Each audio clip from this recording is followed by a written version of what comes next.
बिस्मिल्लाहिर्रहमानिर्रहीम। आज के एक्सपेरिमेंट में हम मेटासेंट्रिक हाइट फाइंड करेंगे। तो मेटासेंट्रिक हाइट के लिए ये हमारे पास एपरेटस है। मेटासेंट्रिक हाइट फाइंड करने से पहले हम जानते हैं कि मेटासेंटर किसे बोलते हैं। When a floating body is disturbed by angular displacement its oscillate about a single point is called मेटासेंटर।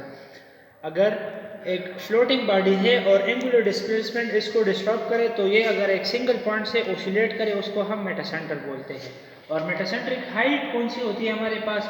मेटासेंटर और सेंटर ऑफ ग्रेविटी के दरमियान जो डिस्टेंस होता है उसको हम मेटासेंट्रिक हाइट बोलते हैं। अब सेंटर ऑफ ग्रेविटी किसे कहते हैं? The point eight which the resultant of all weight vector it is called centre of gravity. अच्छा, तो इस एपरेटस को हम देखते हैं। इसमें ये जो है ये चीज़ इसको हम जॉकी बोलते हैं, इसको हम प्लम्बिंग बॉब बोलते हैं। ये हमारे पास ग्लास है।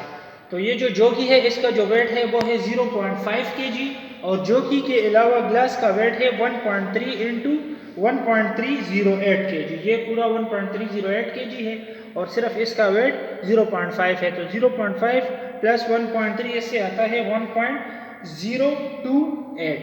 अच्छा, ये जो कर्व से आपको नजर आ रहे हैं ये एज और ये एज, इसके दरमियान जो डिस्टेंस है वो है 7.5 मिलीमीटर और ये जो डिस्टेंस हमारे पास है ये है 60 मिलीमीटर।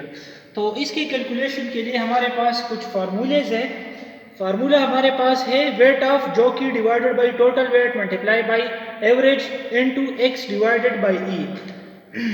एक्स हमारे पास है जो जॉकी का मूवमेंट, हम कितने टाइम इसको हम मूव करते हैं, और ई हमारे पास है, अच्छा x का तो मैंने बता दिया, और e हमारे पास है एसेंट्रिसिटी ऑफ टेंजेंट थीटा के। इधर हमारे पास कितना एंगल बन रहा है तो उसका हम टेंजेंट लेंगे। wd हमारे पास टोटल वेट है और wg हमारे पास वेट ऑफ जॉकी है। अच्छा, अब वेट ऑफ जॉकी मेरे पास 0.5 kg है और वेट ऑफ ग्लास 1.3 kg है। तो टोटल वेट मेरे पास बनता है 1.8 kg।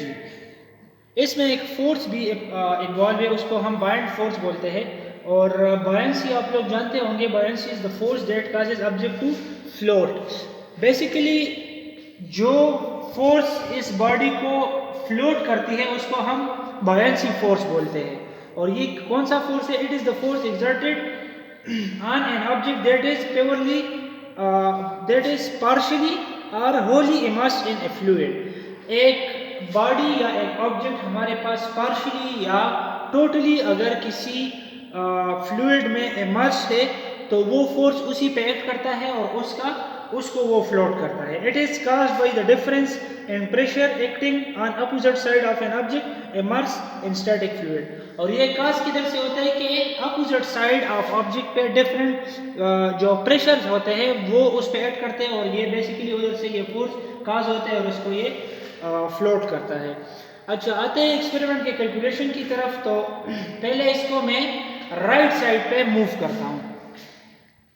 तो ये 1, ये 2, इधर मेरे पास एंगल जो बन रहा है वो तकरीबन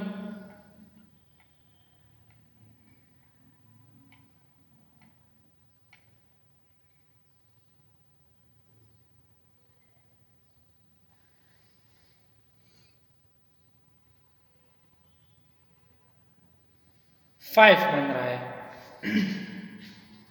तो 2 टाइम्स मैंने मूव किया है तो ये 2 इंटू 7.5 ये मेरे पास x की वैल्यू होगी और जो एंगल होगा वो टेंजेंट इंटू 5 आएगा।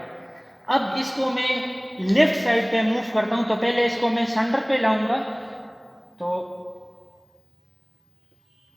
1, 2 ये सेंटर पे आ गया और इसको अब मैं 1 टाइम्स या 2 टाइम्स या 3 टाइम्स इसको मैं लेफ्ट साइड पे मूव करूंगा। अब इसको मैं लेफ्ट साइड पे करता हूं तो ये 1, 2 और 3।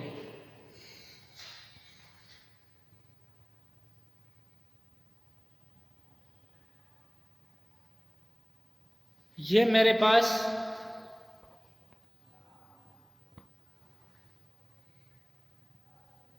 तो ये एंगल मेरे पास इधर तकरीबन बन रहा है 10 डिग्री।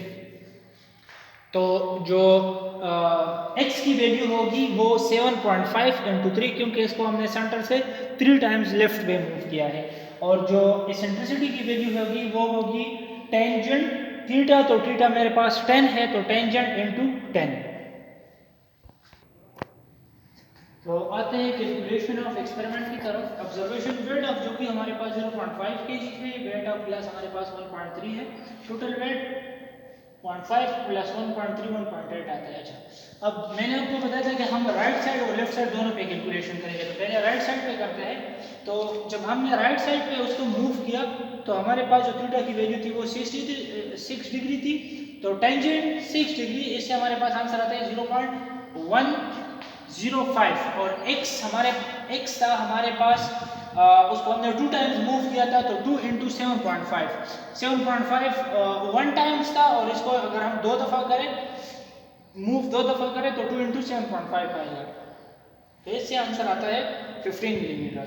अब लेफ्ट साइड पे आते हैं। तो लेफ्ट साइड पे जब हमने उसको पहले सेंटर पे किया और फिर लेफ्ट साइड पे 3 टाइम्स मूव किया तो थीटा आया था 10 डिग्री, तो tangent 10 degree is equal to 0.176। और x की वैल्यू 3 इंटू 7.5, क्योंकि 3 दफ़ा हमने उसको 3 टाइम हमने उसको मूव किया था, तो 3 इंटू 7.5, तो इससे आंसर आता है 22.5 मिलीमीटर। अब फार्मूला है weight of jockey divided by total weight into average x divided by e। x हमारे पास जो कि मूवमेंट है कि हमने उसको कितना मूवमेंट दिया, 2 टाइम्स ऑफ 7.5, 3 टाइम्स ऑफ 7.5 इस तरह, और ये हमारे पास एसेंट्रिसिटी ऑफ टेंजेंट थीटा है। तो कैलकुलेशन है वेट ऑफ जो कि हमारे पास 0.5 है, टोटल वेट 1.8 है, into average x divided by e।